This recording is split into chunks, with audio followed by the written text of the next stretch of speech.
உங்களுக்கு அதிகப்படியான sugar cravings இருக்குது அப்படின்னா இந்த விஷயத்தை கேளுங்க. அது மட்டும் இல்லைங்க, சர்க்கரை வியாதி இருக்கிறவங்களும் இந்த விஷயத்த முக்கியமாக கேளுங்க. ஆஹ் நம்ம உணவு எடுத்ததுக்கு அப்புறமா ஏதாவது ஸ்வீட் சாப்பிட்டா நல்லா இருக்கும் அப்படின்னு இருக்கக்கூடிய உணர்வை நம்ம சுகர் கிரேவிங்ஸ்ன்னு சொல்லுவோங்க. இது நம்மளுடைய உடல்ல மெக்னீசியம் அப்படின்னு சொல்லக்கூடிய ஒரு நியூட்ரியன்ட், ஒரு ஊட்டச்சத்து குறைபாடு இருக்கும் பொழுது கூட நமக்கு இந்த சுகர் கிரேவிங்ஸ் இருக்கலாம்.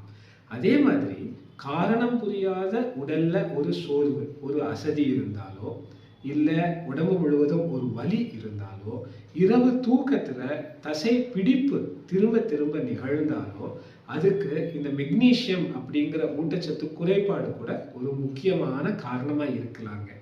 சர்க்கரை வியாதி இருக்கிறவங்களுக்கு சர்க்கரையுடைய அளவு மருந்து மாத்திரைகள் எடுத்தாலும் கட்டுப்பாட்டுக்கு வரல அப்படின்னு சொல்றவங்களுக்கு இந்த மெக்னீசியம் ஊட்டச்சத்து குறைபாடு கூட அதுக்கு ஒரு காரணமா இருக்கலாம். இந்த குறைபாடை சரி செய்யும் பொழுது நமக்கு அந்த சுகர் கிரேவிங்ஸும் குறையுங்க. அதே மாதிரி உடல்ல இருக்கக்கூடிய வலி, சோர்வு, அந்த பிரச்சனைகளும் சரியாகிறதுக்கு நிறைய வாய்ப்புகள் இருக்குதுங்க. மேலும் தகவல்களோட நம்ம தினமும் சந்திக்கலாம்.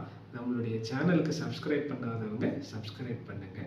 நன்றி. யாருக்கு பயனுள்ளதாக இருக்குன்னு நினைக்கிறீங்களோ அவங்களுக்கு இதை ஷேர் பண்ணுங்க. தேங்க்யூ. வணக்கம்.